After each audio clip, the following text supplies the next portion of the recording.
Большевики украли у людей праздник. Большевики заменили народное Рождество Новым годом.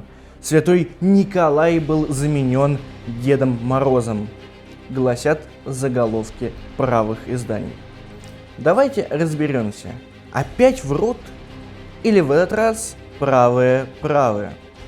С вами коллектив канала Перемен. А перед началом нашего изыскания по данной теме мы вам советуем подписаться на наш канал в Telegram. Там мы публикуем новости с классовой оценкой происходящего. Рекомендуем к прочтению книги в рубрике «Что почитать?». Разбираем мифы в рубрике «Разбор фальсификаций». И, конечно же, сообщаем о выходе новых видео, ведь оповещения плохо приходят. Вы всегда сможете там связаться с нами, поделиться новостью или задать интересующие вас вопросы. А совсем скоро мы будем оповещать о проведении собраний интернет-кружка. Скажем сразу, Новый год 1 января ввел еще Петр I. Он же и ввел моду наряжать елку на государственном уровне. Ранее, конечно, те или иные люди занимались таким на Рождество в связи с теми или иными традиционными обычаями, языческими ли или привезенными извне. А кто запрещать начал? Во время Первой мировой войны, в которую Николай Кровавый впутал страну весной 1914 года, в стране началась активная антинемецкая кампания. Весной 1915 года император утвердил особый комитет для объединения мероприятий по борьбе с германским засильем. Ближе к зиме началась ликвидация немецких колоний по Волжье, на Южной Украине и Кавказе, а также принудительное переселение колонистов в Сибирь. Плюс к этому можно отметить переименование Санкт-Петербурга в Петроград, явление сугубо символическое. Новый год тогда воспринимался тоже как нечто, привнесенное из Германии. В канун 1915 года немецкие военнопленные в госпитале Саратова устроили праздник с традиционной елкой. Пресса назвала это вопиющим фактом. Журналистов поддержали Святейший Синод и Николай II. Последовал запрет елки и Нового года. После того, как большевики пришли к власти в октябре 1917 года, они отменили запрет на Новый год. В Германии в 1918 году произошла революция, и она стала нашим другом по коммунистическому движению. Но среди большевиков не было единого мнения о Новом годе. Некоторые считали его буржуазным предрассудком и пережитком, а некоторые, например, Ленин, любили этот праздник. Ленин устраивал елки в Сокольниках.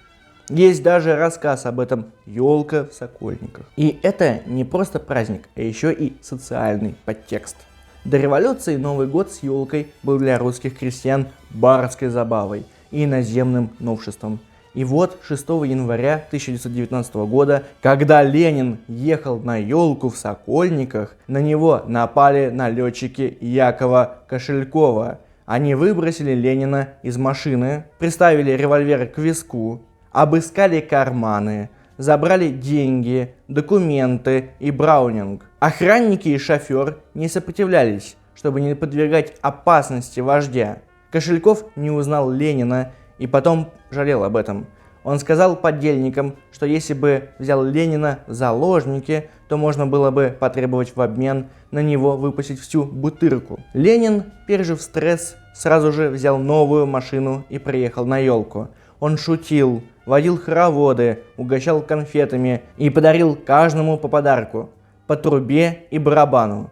В общем, вел себя как настоящий Дед Мороз. А вот товарищ Троцкий в поздравлении к американскому народу использовал не типичный Merry Christmas, а Happy Holidays, тем самым подколол и показал атеистический смысл новой советской власти. Но после смерти Ленина в 1924 году отношение правящей партии к Новому году начало меняться. Праздник не был запрещен, но началась борьба против елки, и его превратили в инструмент агитации и пропаганды, что в известной доле было и до, но не так жестко. Главным мотивом всех праздничных программ была тема отказа от традиционных религиозных празднеств. Вот пример типичного расписания новогодних торжеств из 1925 года.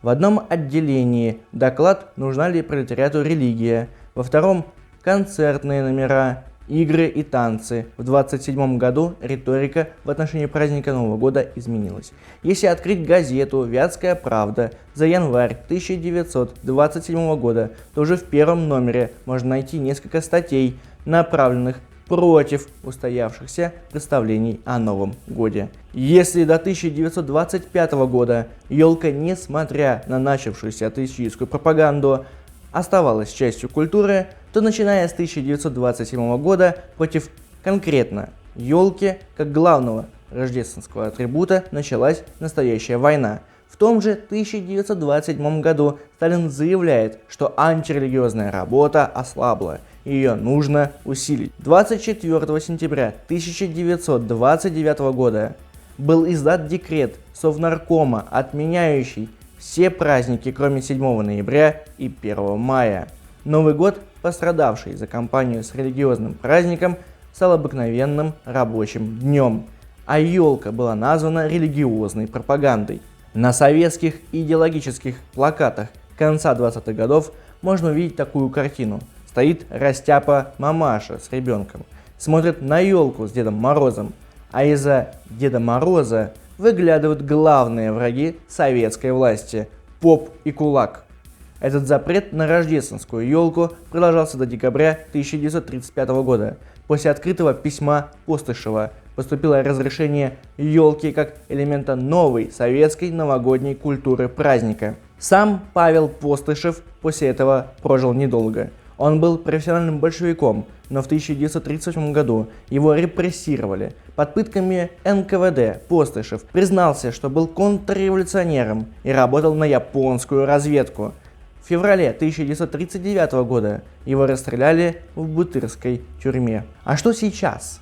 Сейчас мир погружается в пучину милитаризма. Все больше людей перестало чувствовать праздничное настроение. Все больше их взор устремляется к вопросам их собственного нищенского положения. Угроза большой войны все более видна, что не способствует радости в официальные выходные дни по поводу праздника. Некогда большие семьи, живущие в разных уголках большой советской страны, из-за цен на билеты и из-за некоторых других причин не могут воссоединиться в эти дни. Так еще и пропаганда ненависти по национальному признаку их разъединяет, натравливает друг на друга. Некоторые люди понимают истинную причину и не ведутся на это, направляя свою ненависть в сторону правящего класса своей страны.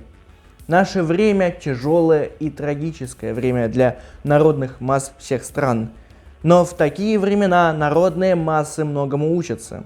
Я от души желаю, чтобы 2025 год был в этом смысле успешным годом учебы для всех народов мира. Тогда приблизится час полного крушения милитаризма, вражды и гнета, и отношения между людьми и народами будут основаны на солидарности и братстве. Перемен не нужно ждать.